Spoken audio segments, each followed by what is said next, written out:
নির্বাচনের প্রচারণা শেষ হয়ে গেছে, তবে সেই ভোটের প্রস্তুতি এখন নিচ্ছেন প্রার্থীরা। এনসিপির প্রার্থীরাও ব্যতিক্রম নয়। আর তাদের প্রস্তুতির খবর জানাতে বাংলা মোটর থেকে সরাসরি যুক্ত হচ্ছেন আমাদের সহকর্মী ধ্রুব ইকরামুল। ধ্রুব, আপনি আমার কথা শুনতে পাচ্ছেন নিশ্চয়ই। কি অবস্থা? প্রচারণা তো শেষ, ঢাকার রাস্তা মোটামুটি অনেকটাই আজকে আমরা দেখছি যান চলাচল কম, মানুষ অনেকেই বাড়ি চলে যাচ্ছেন। আর প্রার্থীরা এখন আসলে কি করছেন? তাদের তো প্রচারণা আর করার সুযোগ নেই, তারা এখন কি করছেন? একদম সকাল থেকে শুরু করে রাত পর্যন্ত তারা এমন এমন জায়গায় গিয়েছেন হয়তো যেখানে সচরাচর কেউ খুব একটা যায় না। যেমন গতকালকে আমি বলি, নাহিদ ইসলামের কথাই যদি বলি, তিনি সন্ধ্যায় যে সকল এলাকায় গিয়েছেন ওই সকল এলাকা যে আসলে ঢাকার মধ্যে পড়ে সেটি আসলে বোঝার উপায় নেই। যে কেউ দেখলে কেউ বুঝতেই পারবেন না যে এটি আসলে ঢাকার একটি এলাকা, অথচ এটি ঢাকা 11-র বেড়াইত বাড্ডা এলাকার একদম শেষ প্রান্তে বেড়াইত এলাকা। তো সেখান থেকে নাহিদ ইসলাম তিনি গিয়েছিলেন ফকিরখালী নামক একটি জায়গা, যেটি মূলত তার নিজের জন্মস্থান। আর সেখানে তিনি প্রচারণার মাধ্যমে গতকালকে তার যে আনুষ্ঠানিক প্রচারণা সেটি মোটামুটি শেষ করেছেন। এরপরে আমরা দেখেছি আজকে নাহিদ ঢাকা ৮ আসনের যিনি নাসিরউদ্দিন পাটোয়ারি, তিনি ভোরে কিন্তু এসেছিলেন শরীফ ওসমান হাদির কবর জিয়ারত করতে। শরীফ ওসমান হাদির কবর জিয়ারতের মাধ্যমে তিনি তার আনুষ্ঠানিক প্রচারণা শেষ করেছেন। তেমনি ঢাকার আরও প্রার্থী যারা রয়েছেন তারা মোটামুটি এই কয়দিন ব্যাপকভাবে চেষ্টা করেছেন তাদের সর্বোচ্চ সংখ্যক যে ভোটার এবং যারা রয়েছেন সেই এলাকার নাগরিক তাদের কাছে আসলে পৌঁছার জন্য তারা ভোটটা চেয়েছেন এবং দোয়া চেয়েছেন তাদের। তো আজকে মূলত তারা একটু বিশ্রাম নিচ্ছেন, একদম বিরামহীন প্রচারণার পর তারা কিছুটা বিশ্রাম নিচ্ছেন।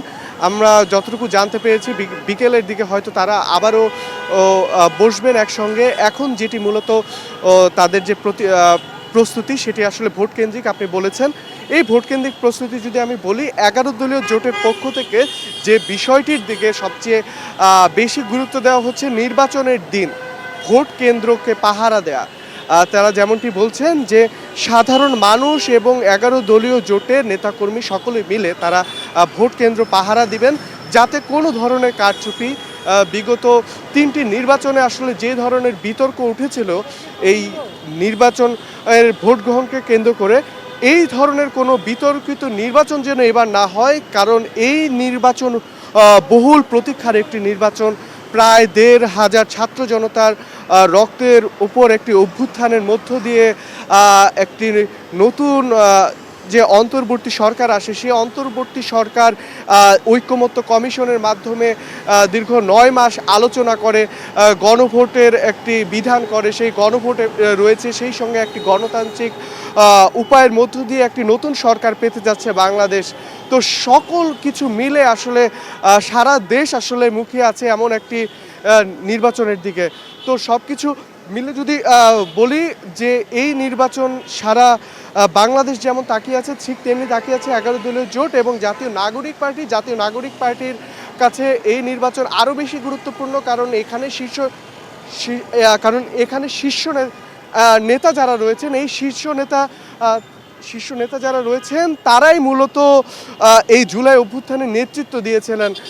নাহিদ ইসলামের কথা বলি, সার্জিস আলম, হাসনাত আবদুল্লাহ, আক্তার হোসেন, এরকম অনেকেই রয়েছেন যারা কিন্তু জুলাইয়ের একদম সম্মুখ সারির যোদ্ধা। তো সেক্ষেত্রে এই এনসিপির যে দলটি, সেই দলটির প্রতি মানুষের একটি অন্যরকম আকাঙ্ক্ষা রয়েছে। ঠিক তেমনি এই দলের প্রস্তুতিটাও একটু অন্যদের থেকেও আলাদা। তারা যেটি বলছেন যে এবার আসলে একটি নির্বাচন সুষ্ঠু হওয়া জরুরি। তারা বিজয় লাভ করবেন নাকি হেরে যাবেন সেটি তাদের কাছে জরুরি না। তারা একটি সুষ্ঠু নির্বাচন চান। সুষ্ঠু নির্বাচনের মধ্য দিয়ে যে ক্ষমতায় আসুক তাকে তারা মেনে নেবেন। তবে গণভোটের বিষয়ে তাদের একটি মত, সেটি হচ্ছে অবশ্যই গণভোটে যেন সকলে হ্যাঁর পক্ষে রায় দেয়। এই দাবিটি কিন্তু জাতীয় নাগরিক পার্টি এবং 11 দলীয় জোটের পক্ষ থেকে জানানো হয়েছে। তো বিকালে আমরা যতটুকু জানি যে আসলে আস্তে ধীরে তারা এনসিপি এবং 11 দলীয় জোট আবারও বৈঠকের বসবেন। তারা বিভিন্ন ধাপে ধাপে যে একটি সুষ্ঠু নির্বাচন কিভাবে এই 12 ফেব্রুয়ারি এই জাতিকে উপহার দেওয়া যায়। ধন্যবাদ।